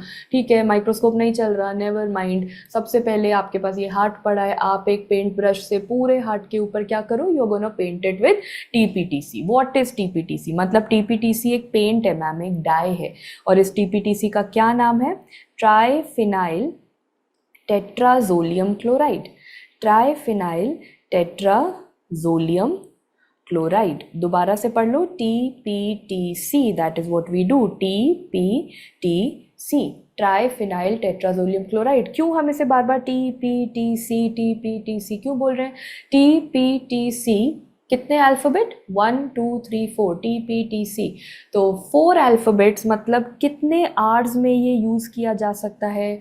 पेशेंट के एमआई के कितनी देर की डेथ में यूज़ किया जा सकता है? 4 आवर्स। टीपीटीसी 4 अल्फ़ाबेट 4 घंटे, 4 अल्फ़ाबेट 4 घंटे, that is how you are going to do over here. So now remember, autopsy किया, you are going to open the heart, you are going to paint it with what? You are going to paint it with TPTC. This is the photo. Good news is that पूरे Google की history में या books में या examiner के पास यही photo है, टीपीटीसी की और कोई फोटो ही नहीं है। How simple for me. So tell me ma'am, ये जो टीपीटीसी है ये एक्चुअली स्टेन क्या करता है? What is the stain? It is staining LDH. कौन सा एलडीएच? हार्ट में कौन सा एलडीएच बार बार पढ़ रहे थे? एलडीएच 1 2 3 4 5, बताओ हार्ट में कौन सा पढ़ा था? एलडीएच 1 पढ़ा था। एक्सेलेंट, अगर याद हो रहा है साथ साथ मतलब यू आर गोइंग वेल, है ना? एक्सेलेंट। सो एलडीएच 1 को स्टेन करता है। दोबारा रिपीट करते हैं, TPTC 4 alphabet, it helps me within 4 hours of the patient death. And क्या स्टेन करता है? It stains LDH 1। तो मैम आपने कहा था ऐसे हार्ट को जल्दी जल्दी पेंट कर दो, मैंने पेंट कर दिया और ऐसा कुछ दिखने लग गया। So now remember, if you see यहाँ पे everyone, can you notice brick red colour बना है? Everyone agrees with me? ये वाला जो पार्ट है that is going to be brick red colour. Yes, very good.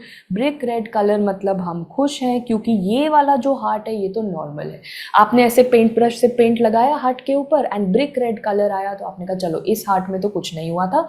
फिर इसकी डेथ क्यों हुई? क्योंकि जब आपने ये वाला पार्ट देखा, when you saw this part, you realized okay ये this part is not brick red, this part is pale. मतलब हार्ट अटैक कहाँ हुआ था? Myocardial infarction.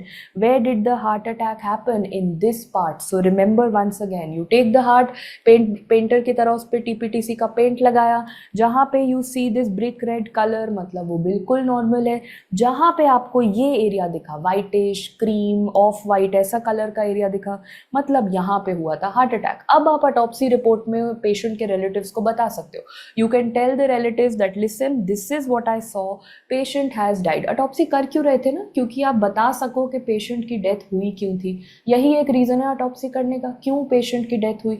तो अब आप बता सकते हो कि अच्छा हाँ ये एरिया दिखा था तो मतलब पेशेंट की डेथ हुई है because of MI heart attack. अभी तक जो पढ़ा वो कैसे हमें पता लगेगा, रिविजन एंड क्वेश्चन। तो आई गॉट यू, ये प्लीज़ अपने नोट्स में मत लिखना बिकॉज अब MCQ तो लिखने का कोई फ़ायदा नहीं, मुझे बस क्विकली इस क्वेश्चन का आंसर बता दो। Autopsy diagnosis of myocardial infarction can be done by immersion of the tissue in a solution of, how simple। कई बार हमें सारे ऑप्शंस का मतलब पता ही नहीं होगा, ज़रूरी नहीं है, एक चीज़ याद रखना फॉर ऑल सब्जेक्ट्स, आपको चारों ऑप्शंस एग्जाम में आती हो ये तो कभी भी नहीं होगा, किसी भी क्वेश्चन में नहीं होगा।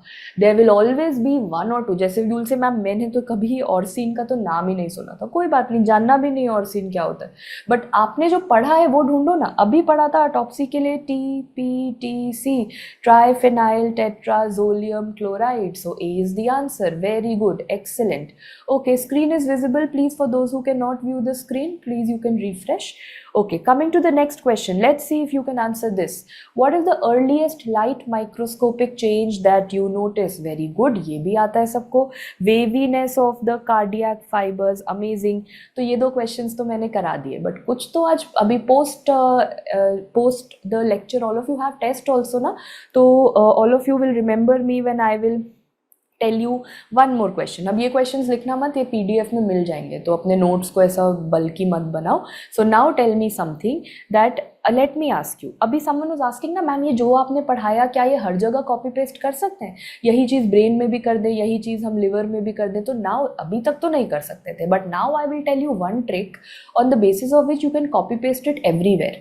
सो for example please remember, question comes कि जब भी किसी भी टाइप का सेल डेथ होता है, कोई भी cell death, okay, any kind of cell death, या फिर you can say cell injury, या फिर सेल इंजरी भी छोड़ो, मैम मुझे चोट लग गई, गलती से स्क्रैच लग गया, कहीं चलते फिरते ऐसे ब्लीडिंग शुरू हो गई, तो देन टेल मी क्या क्या होता है। मेरी बॉडी में चोट लगती है तो सबसे पहले क्या होता है, ब्लीडिंग होती है, डू वी ऑल अग्री। एक 5-6 वर्ड्स का स्टेप बना लो, मतलब कहीं भी इंजरी हो, कहीं भी डेथ हो, कहीं भी पेशेंट को कोई प्रॉब्लम हो, ये तो कॉपी पेस्ट हर जगह कर सकते हैं। स्टेप नंबर 1 होता है ब्लड क्लॉट का बनना। अपनी बॉडी के बारे में सोचो, कहीं भी चोट लगी तो ब्लीडिंग शुरू हुई, सबसे पहले मैम बॉडी वहाँ पे बनाती है blood clot, very good. Blood clot तक तो पता होता है सबको, ये तो नॉन मेडिकल प्रोफेशनल को भी पता है, उसके बाद क्या होता है वो आप मुझे बताओगे। सो ब्लड क्लॉट हुआ, सबसे पहला सेल फिर वहाँ पे कौन सा आता है। अब ब्लड क्लॉट के बाद कुछ दिन बाद क्या वापस स्किन आ जाती है, does skin grow back after 5-6 days? Yes. So now tell me what happens, the first cell to come is going to be neutrophils, the first cell to come neutrophils। and please remember, कोई भी तरीके की problem हो, चाहे bacterial infection हो या चोट लगे, you get injured, you have bacterial infection, every time the first cell that comes to your rescue is neutrophils. After neutrophils which is the next cell that comes to your rescue, it is going to be macrophages. तो रिमेंबर, पहले 3 दिन तक हमारी protection कौन करता है, neutrophils, and after 3 days हमारी प्रोटेक्शन कौन करता है, मैक्रोफाज। तो नेक्स्ट टाइम जब आपको चोट लगेगी, you will have a blood clot, तो ऐसा भी सोचना कि ब्लड क्लॉट तो बन गया, बट मेरी बॉडी के अंदर क्या हो रहा है, पहले 3 दिन who is protecting me, neutrophils, after 3 days who is protecting me, macrophage. But मुझे तो सिर्फ ऊपर ब्लड क्लॉट दिख रहा है, कुछ दिन बाद क्या बन जाता है वहाँ पे, जल्दी बताओ। ब्लड क्लॉट, आपको चोट लगी, ब्लड क्लॉट बना, कुछ दिन बाद वहाँ पे वो पतला सा निशान रह जाता है, स्कार रह जाता है, तो वो स्कार कौन बनाता है, तो मैक्रोफाज के बाद जो नेक्स्ट चीज बनती है, समवन सेड ग्रैन्युलोमा, नहीं बच्चे ग्रैन्युलोमा नहीं, ग्रैन्युलेशन टिश्यू बनता है, ठीक है, ग्रैन्युलेशन टिश्यू बनता है, एंड ग्रैन्युलेशन टिश्यू के बाद जो बनता है that is known as scar. तो जो एंड में आप देखते हो ना कि अरे यहाँ मुझे चोट लगी थी, यहाँ स्कार बना है, सो स्कार बनने से एक स्टेप पहले क्या बना था, granulation tissue. Any cell injury and you will copy paste this, everywhere you will copy paste this. तो everyone repeat with me once, god forbid, I hope never you get hurt, but छोटा मोटा तो चोट लगी जाती है ना, तो चोट लगी, ब्लीडिंग हुआ, सबसे पहले तो बन गया मैम वहाँ पे ब्लड क्लॉट। उसके बाद की कहानी, ब्लड क्लॉट तो स्टार्टिंग है और एंड में वहाँ पे स्कार बनना होता है, ये स्टार्टिंग और एंडिंग तो मुझे पता ही है, but what examiner will ask me is this बीच वाले steps. So after blood clot tell me जल्दी जल्दी, within 3 days who protects me, which cell comes? Neutrophils. After 3 days which cell comes? It is macrophage. फिर क्या बनेगा? ग्रैन्युलेशन tissue. और and में तो क्या बनना है? It is scar. Okay, someone has asked me that granulation tissue क्या है। एक्चुअली कल जनरल पैथोलॉजी पढ़ना है ना, you will understand granulation tissue, but एक बहुत सिंपल, बुक्स की तो चीज़ें पढ़नी ही नहीं ना, अपना डे टू डे लाइफ का सोचना है। ग्रैन्युलेशन टिश्यू क्या होता है, बहुत इंटरेस्टिंग है। सबको चोट लगी है, ब्लड क्लॉट बनता है, हाउ मेनी ऑफ अस, अब सच सच बताना, how many of us have this habit कि अपना ब्लड क्लॉट थोड़े दिन बाद वहाँ मैम वो थोड़ी इचिंग होती है, तो हम ना वो ब्लड क्लॉट ऐसे थोड़ा थोड़ा अपने नेल्स से करके उस ब्लड क्लॉट को हटा देते हैं, स्क्रैच ऑफ कर देते हैं। How many of us do that? All of you? चलो, honestly I also do it, सबकी आदत होती है ना। हाँ बिल्कुल। कभी ऐसा देखा है that when you scratch that blood clot, तो नीचे क्या आपको उस ब्लड क्लॉट के नीचे स्किन दिखती है, या रेड रेड कलर का, या कई बार ब्लीडिंग दोबारा स्टार्ट हो जाती है, या फिर रेड रेड कलर का टिश्यू दिखता है, रेड कलर का टिश्यू दिखता है, यस। तो या फिर मैम वो उसके अंदर थोड़ा सा मुझे ऐसे स्किन तो नहीं दिखता, कुछ रेडिश रेडिश टिंज दिखता है, वो रेडिश रेडिश जो बनने की कोशिश कर रहा था ना, वो एक्चुअली ग्रैन्युलेशन टिश्यू था जो आपने बनने से रोक दिया और आपने बहुत अच्छे से ब्लड क्लॉट ऊपर से निकाल दिया। So that red colour tissue, red क्यों? मतलब वहाँ बहुत सारी ब्लड वेसल्स बनने की कोशिश हो रही थी, बहुत सारी ब्लड वेसल्स बनने की कोशिश हो रही थी। सो रिमेंबर, उसे ग्रैन्युलेशन टिश्यू बोलते हैं। जो बुक्स में ग्रैन्युलेशन टिश्यू है, तो जो नीचे बन रहा था, जो आपने बनने नहीं दिया और आपने ब्लड क्लॉट ऐसे खींच दिया, तो वो जो रेड कलर का टिश्यू था, that was granulation tissue. And sometimes Arvind is right, sometimes ma'am वो हम इतनी जोर से स्क्रैच करते हैं दैट ब्लीडिंग स्टार्ट्स अगेन। तो बेचारी बॉडी ने इतना काम करा, ब्लड क्लॉट बनाया, फिर neutrophils, then macrophages, then ग्रैन्युलेशन tissue, और आपने आके उसको हटा दिया, फिर से बॉडी वापस से काम करना शुरू करती है। सो this is what happens, this is the basic protocol, and this I have leaked one question. आज जब टेस्ट करने जाओगे तो this is something, no okay, just a second, I have a question. Neha is asking, macrophage क्या ये एक दूसरे की हेल्प नहीं कर रहे, ये एक के बाद एक स्टेप है। स्टेप नंबर 1 ब्लड क्लॉट बनेगा, स्टेप नंबर 2 न्यूट्रोफिल आएंगे, स्टेप नंबर 3 मैक्रोफाज आके अपना काम करेंगे, स्टेप नंबर 4 ग्रैन्युलेशन टिश्यू बनेगा। कोई एक दूसरे को बना नहीं रहा है, वो एक के बाद एक लाइन में आके खड़े हो रहे हैं। That is what is happening. No one is making the next thing. Okay, when fibrin clot occurs, Surendra you tell me, blood clot होता क्या है? ब्लड क्लॉट का ब्लड क्लॉट कैसे बनता है? क्या वो ब्लड से ही बनता है? नहीं, ब्लड क्लॉट करा क्यों? ब्लड क्लॉट का दूसरा नाम क्या है? फिब्रिन क्लॉट, यही तो है। विब्रिन क्लॉट, ब्लड क्लॉट सेम चीज़ होती है, ठीक है। नाउ ये ना अभी अगर, बिकॉज इस बार इफ़ यू रिमेंबर एग्जाम में क्वेश्चन आया था वूंड हीलिंग के ऊपर, बट ऐसा मत सोचो वूंड हीलिंग खत्म हुई है। अभी हमने ना हार्ट अटैक पढ़ा है, इसलिए I have finished wound healing for you.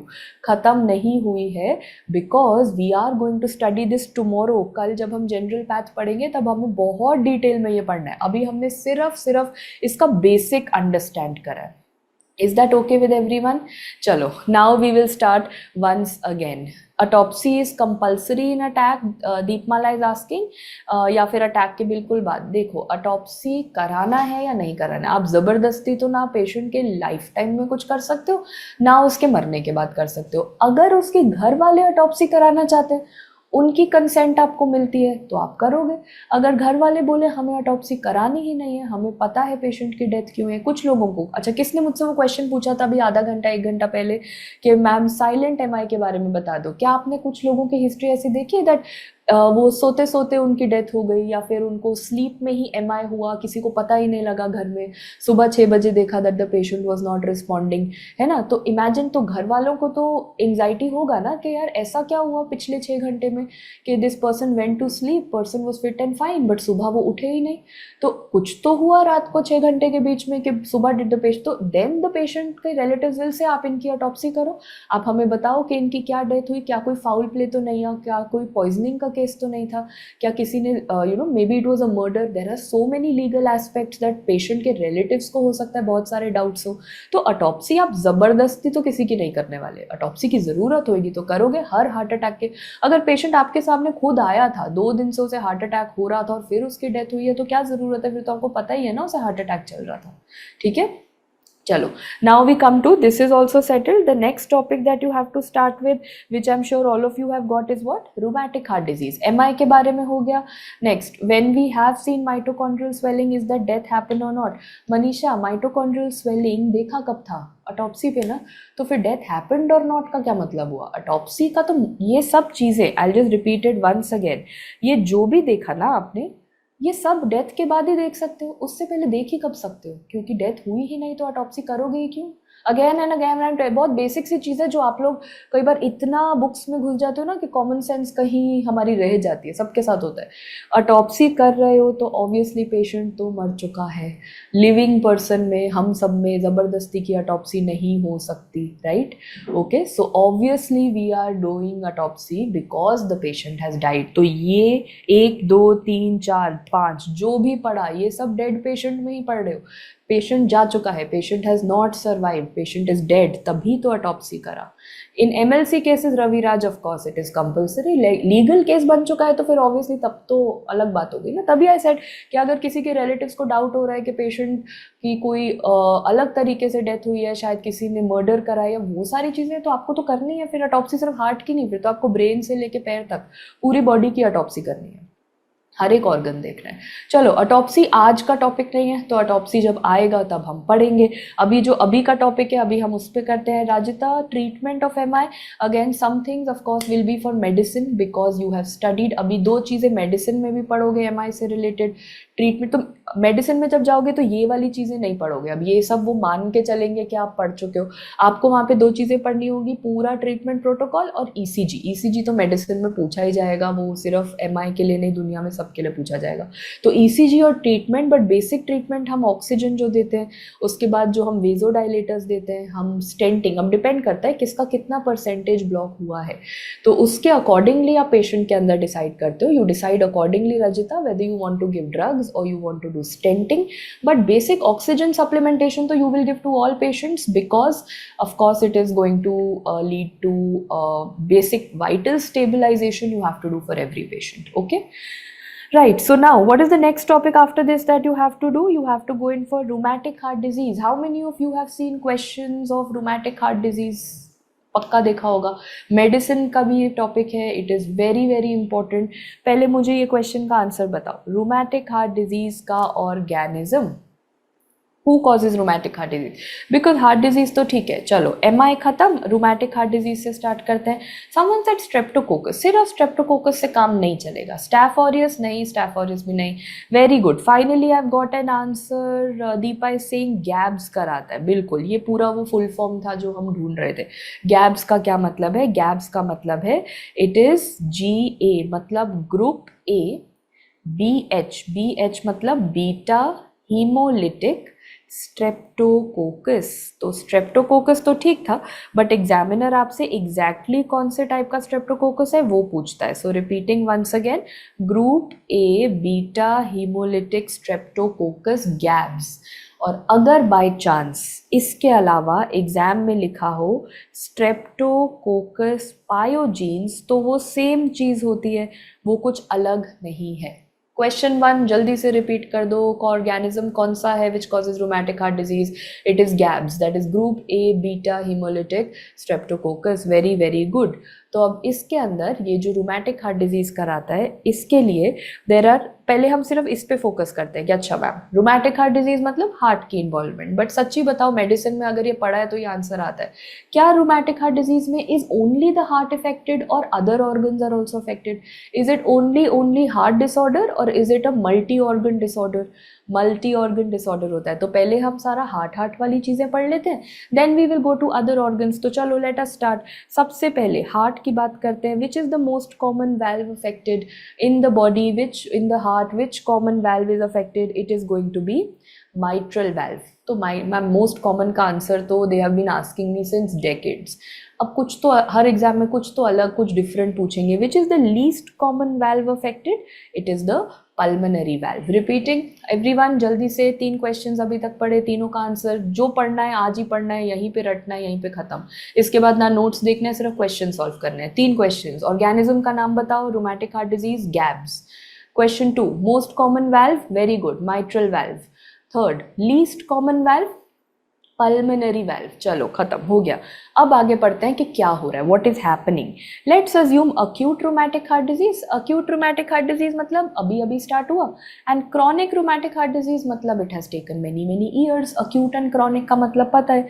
तो अक्यूट रूमेटिक हार्ट डिजीज में patient has something known as mitral regurgitation. Patient has mitral regurgitation।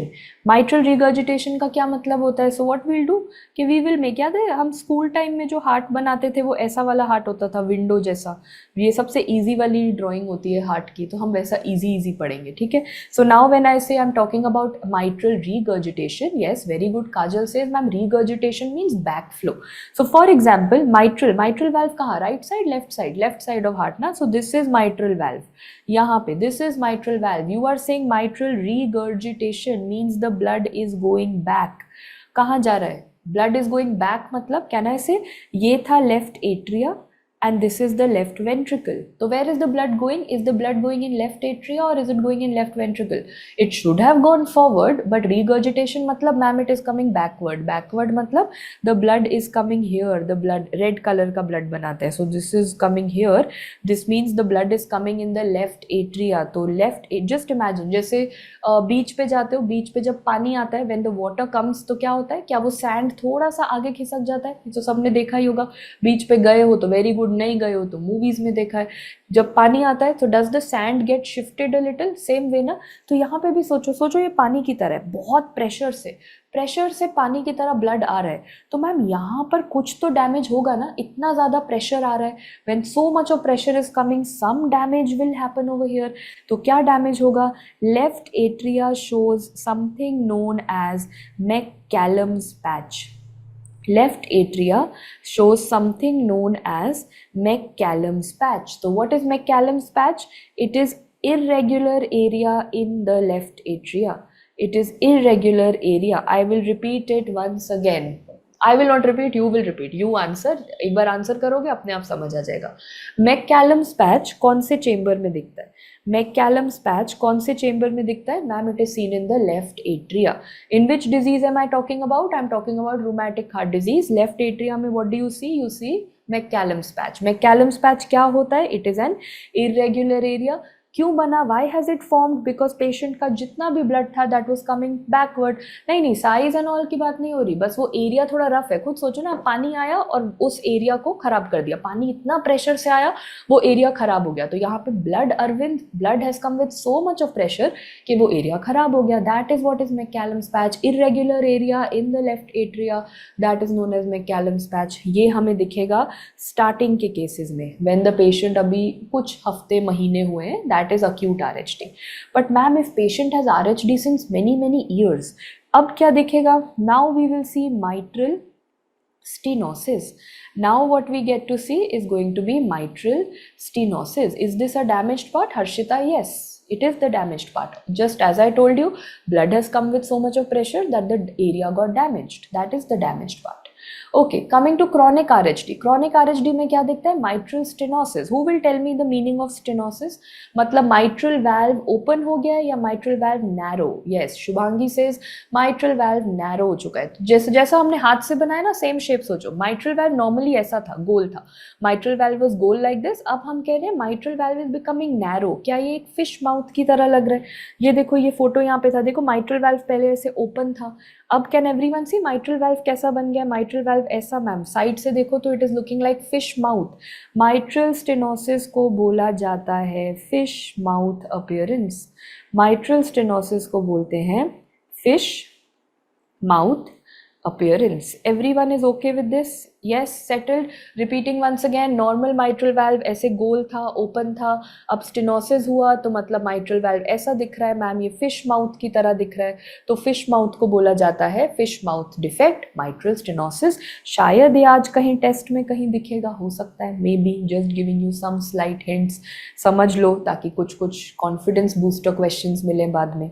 Okay, तो यहाँ तक के क्वेश्चंस, 5 क्वेश्चंस अंडर 15 सेकेंड्स, ठीक है। 15 सेकेंड का टाइमर, 5 क्वेश्चंस। क्वेश्चन 1, ऑर्गेनिज्म का नाम GABHS, group A beta haemolytic streptococcus. Question 2, most common valve, mitral valve. Question 3, least common valve, pulmonary valve. Question 4, acute rheumatic RHD में क्या दिखता है? Acute RHD में माइट्रल रीगर्जिटेशन दिखता है। क्रॉनिक आरएचडी में क्या दिखता है? Mitral stenosis. स्टेनोसिस मतलब कौन सा anomaly? Fish mouth anomaly. 5 question हो गए। अब बचा सिर्फ यहाँ पे साइड पे एक फोटो है जिसमें बहुत कुछ अलग अलग बना हुआ है, तो हम जल्दी जल्दी उससे भी पढ़ लेते हैं कि क्या बना हुआ है। So if someone asks you कि ये सब तो आपने पेशेंट का पढ़ा, अब पैथोलॉजी पे आ जाओ। पैथोलॉजी मतलब microscope. What do you see under the microscope? So remember the most characteristic light microscope, LM, everyone knows by now LM मतलब light microscope. So which is the most characteristic finding of rheumatic heart disease? Most characteristic finding that you have in RHD. Anyone? कोई bodies का नाम सुना है? अगर PYQ solve करे तो ये क्वेश्चन पक्का पढ़ा होगा। So most characteristic finding in rheumatic heart disease is very very good. It is going to be amazing, it is going to be, नहीं आउल आई भी नहीं, पहले नाम बताओ। It is Aschoff body, ये नाम सुना है? कहीं ऑप्शंस में देखा है, कहीं PYQs में देखा है? Most characteristic finding in rheumatic heart disease is Aschoff body. सो अब आपका अगला क्वेश्चन होगा, ma'am what is Aschoff body? ये पढ़ा तो है, PYQ तो पढ़ा है, बिल्कुल मार्क भी कर देंगे, but what is Aschoff body I don't know. So remember Aschoff body is, जो ये फोटो यहाँ पे बना है ना, ये पूरा photo, this photo is of Aschoff body. तो क्या दिख रहा है मुझे इस फोटो में? अभी लिखो मत, अभी एक बार समझ लो फिर जल्दी से लिख लेंगे। जूम इन करके एक बार प्लीज समझ लो कि इस फोटो में मुझे क्या दिख रहा है। मुझे 2 टाइप के सेल्स दिख रहे हैं। No one writes, only listen for 2 minutes. तो क्या सेल्स दिख रहे हैं? एक सेल जैसा जैसा दिख रहा है वैसा ड्रॉ कर लेते हैं। एक सेल मैम ये दिख रहा है यहाँ पे, okay. So if I see this over here, तो इसके अंदर ये ब्लू वाली लाइन दिख रही है जो थोड़ी ऐसे जिगजैग जिगजैग जिगजैग, सबको ये दिख रहा है। एक सेल है जिसके अंदर एक सीधी सी लाइन है, एक टेढ़ी मेढ़ी सी ऐसी एक लाइन जा रही है। Yes, everyone agrees. तो इसे बोला जाता है कैटरपिलर अपीयरेंस। दिस टेढ़ा मेढ़ा line is known as caterpillar appearance, okay. Second one, एक और सेल दिख रहा है मैम मुझे, वो सेल कैसे है? उस सेल के अंदर डॉट है। Yes, what is this known as? This is known as owl eye appearance. Everyone, can you see these 2 cells? Yes or no? एक टेढ़ी मेढ़ी लाइन, उसे बोला caterpillar appearance, दूसरा dot, that is known as owl eye appearance. But ये क्या है? What are these? Actually में इनका नाम क्या है? ये तो appearance हो गया, एक owl eye, एक caterpillar. But इन दोनों को मिला के क्या बोला जाता है?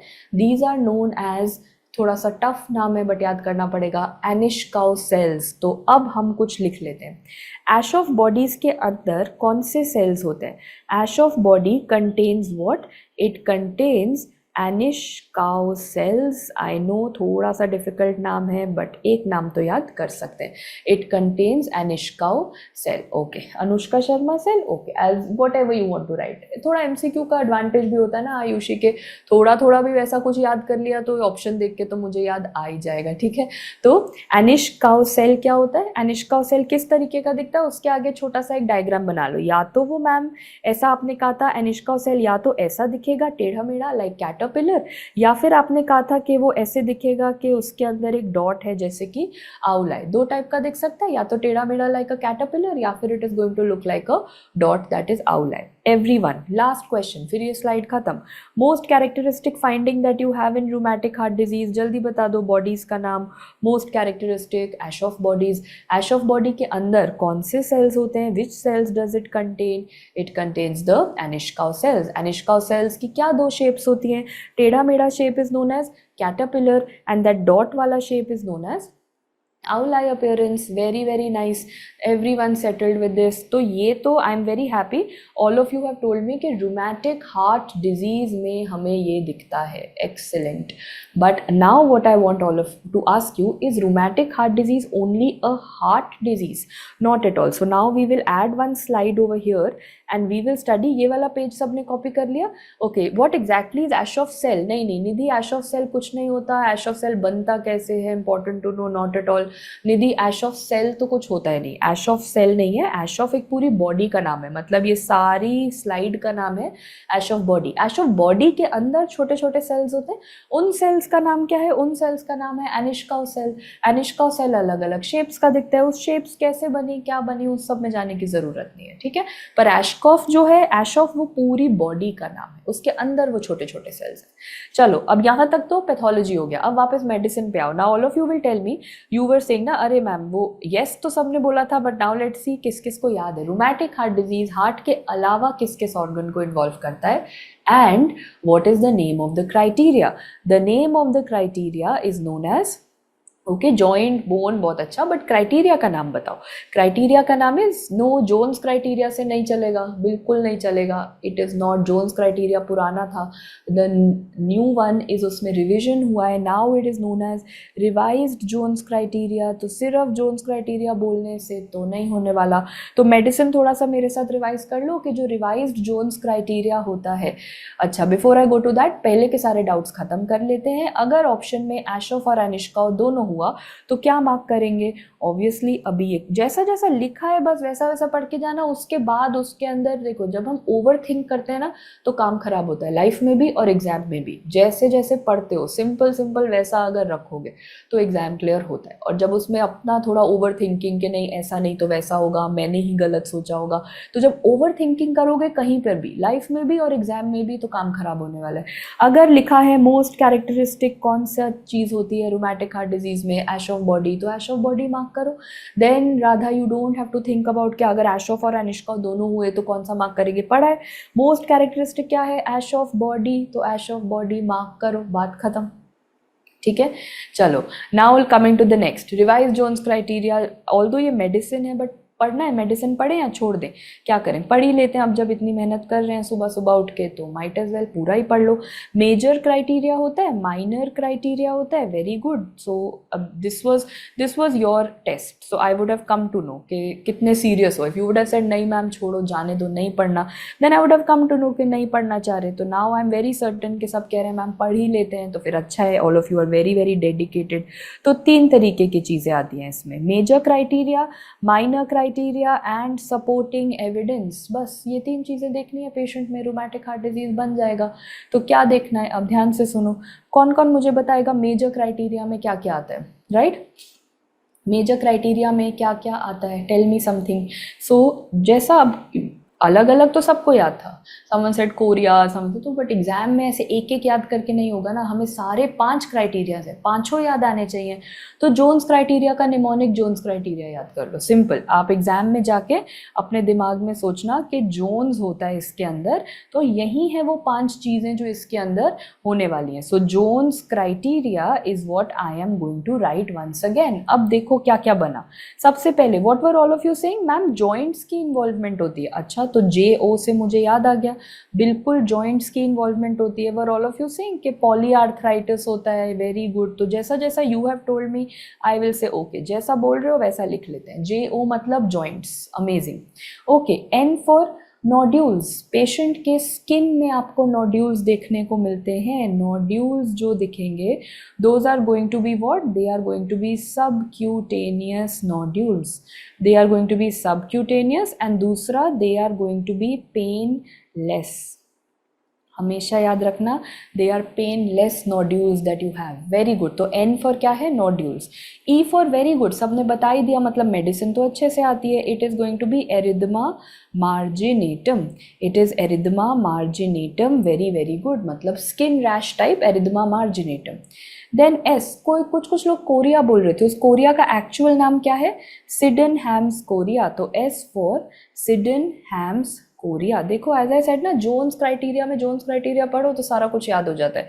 एंड C फॉर कार्डाइटिस, तो कार्डाइटिस तो मैम हम पढ़ चुके हैं, अभी हमने हार्ट से रिलेटेड तो सब कुछ अभी पिछले स्लाइड में पढ़ा, बाकी सब आपने यहाँ लिखवा दिया। तो मेजर क्राइटेरिया याद करने का तरीका, repeat with me, Jones criteria, major में JO क्या होता है, JO for joints, okay. N for nodules, subcutaneous nodules. E for erythema marginatum. S for Sydenham's chorea. And criteria for carditis. हो गया इजी, मेजर क्राइटेरिया नहीं भूलोगे, Jones नाम याद है तो ऑप्शंस देख के जोन्स में से कुछ तो सिलेक्ट कर ही लोगे, बिल्कुल। अब दूसरा आता है minor criteria. Who will tell me, minor criteria में 2 चीज़ें होती हैं मेडिसिन में, बताओ।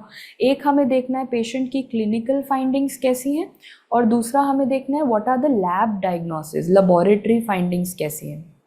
Okay, very good. So clinical finding, clinical क्या होगा मैम, अभी आपने कहा था ये डिजीज स्ट्रेप्टोकोकस से होती है। स्ट्रेप्टोकोकस का मतलब है बैक्टीरिया, बैक्टीरिया बॉडी में आएगा तो फीवर तो सबसे पहले चीज़ होगी। तो fever and very good, joint pain, joint को नहीं भूलो, जॉइंट इन्वॉल्वमेंट, जॉइंट पेन को क्या बोलते हैं? आर्थ्रैल्जिया। तो क्लिनिकली पेशेंट में क्या होता है? क्लिनिकली होता है पेशेंट में आर्थ्रैल्जिया, जॉइंट पेन और फीवर। लेबोरेटरी मतलब पैथोलॉजी साइड आ जाओ तो पैथ लैब में क्या देखने को मिलेगा? Very good, so there is increase in C reactive protein and there is increase in ESR, बिल्कुल। एंड एक चीज़ याद रखो, सिर्फ यहाँ नहीं, ये तो हर जगह के लिए अपना कॉन्सेप्ट, पूरी लाइफ के लिए, अपने प्रैक्टिस के लिए कॉन्सेप्ट याद रखना। याद है सबको जब कोविड की इन्फेक्शन हुई थी तो सबके ब्लड में सी रिएक्टिव प्रोटीन बढ़ना शुरू हो गया था। कोविड तो सबने फर्स्ट हैंड एक्सपीरियंस ही करा है, तो वो सबसे अच्छा एग्जाम्पल हो जाता है। कोविड में मैम हमने देखा था सबका सी रिएक्टिव प्रोटीन बढ़ता था।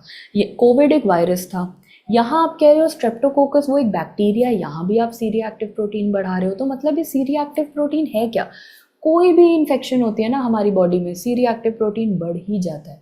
तो C reactive protein, everyone, I am repeating once again, if I say ये रही एक report, patient has elevated C reactive protein, can you tell me which infection? पक्का से बता सकते हो कि ये स्ट्रेप्टोकोकस का बैक्टीरिया है, या ये कोविड का वायरस है, या ये कोई फंगस है, या कोई पैरासाइट है, या बस इतना बता सकते हो कि कोई इन्फेक्शन है? इन्फेक्शन है ये पक्का है, बट कौन सी इन्फेक्शन है आई डोंट नो। तो C reactive protein is a marker जिसको करने से एटलीस्ट ये पता लग जाता है कि बॉडी में कोई इन्फेक्शन चल रही है। वो कौन सी इन्फेक्शन है वो बाकी के टेस्ट लगाओ। सो यहाँ पे भी इन्फेक्शन है तो सी रिएक्टिव प्रोटीन बढ़ा दिया। मतलब कभी भी एग्जाम में कुछ भूल जाओ और ऑप्शंस में या क्वेश्चन में इन्फेक्शन दिख रहा है तो सी रिएक्टिव प्रोटीन तो will be elevated whenever there is an infection. Finally lab criteria done, major criteria हो गया, माइनर क्राइटेरिया हो गया, अब बचा supporting evidence. CBC of course, Krishna actually CBC जब करते हो ना तो CBC और ESR साथ में ही करते हो, तो CBC लिखने की बजाय you can always go for CBC and ESR, okay.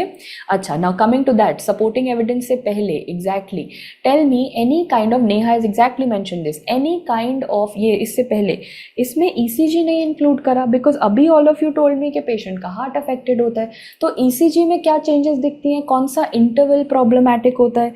Yes quickly tell me. PR interval. What are you going to check? Excellent. You are going to check the PR interval. Amazing. तो carditis की बात करी तो ECG की बात तो करनी है. So Neha, your question is also settled. Prolonged PR interval. Excellent. अच्छा, अब फाइनली सपोर्टिंग एविडेंस। मैम अब आप ना वो CID बन के अब आप ढूंढने वाले हो कि ठीक है ये सब तो ठीक है बट हुआ तो ये स्ट्रेप्टोकोकस की वजह से था। तो स्ट्रेप्टोकोकस के लिए कौन सी एंटीबॉडीज करते हैं? ASO टाइटर। आप ब्लड में क्या देखते हो? You look for antibody titer. ASO titer मतलब ASO क्या है? ASO is an antibody. तो आप ढूंढ रहे हो कि अच्छा हाँ स्ट्रेप्टोकोकस इन्फेक्शन तो हुआ था बिकॉज ASO टाइटर मिला है तो मतलब Streptococcus infection had happened. This is something जो पैथोलॉजी में इतना इंपॉर्टेंट नहीं होगा बट मेडिसिन में पक्का क्वेश्चन आएगा regarding rheumatic heart disease. And revise Jones criteria, जल्दी से वॉक थ्रू विच टाइप करना मुश्किल हो जाएगा तो जल्दी से मुझे 1 मिनट के लिए सुनो। रिवाइज जोन्स क्राइटेरिया के अंदर you will have 3 categories, major criteria, minor criteria, supporting evidence. Major criteria का निमोनिक हमने याद कर लिया, जोन्स क्राइटेरिया, सिंपल है। माइनर क्राइटेरिया में पेशेंट को पहले क्लिनिकली देखो, फिर पैथ लैब में उसके इन्फेक्शन वाले मार्कर्स के टेस्ट करा लो, फिर सपोर्टिंग एविडेंस ढूंढो कि क्या उसे स्ट्रेप्टोकोकस इन्फेक्शन सच में हुई थी। You are searching for a supporting evidence, proof, evidence. So what antibody titer do you do? ASO antibody titer you will be doing. That is the entire story of rheumatic heart disease. I hope everyone is okay with this and we can move forward to the next question that I want to teach you over here. Yes? Okay.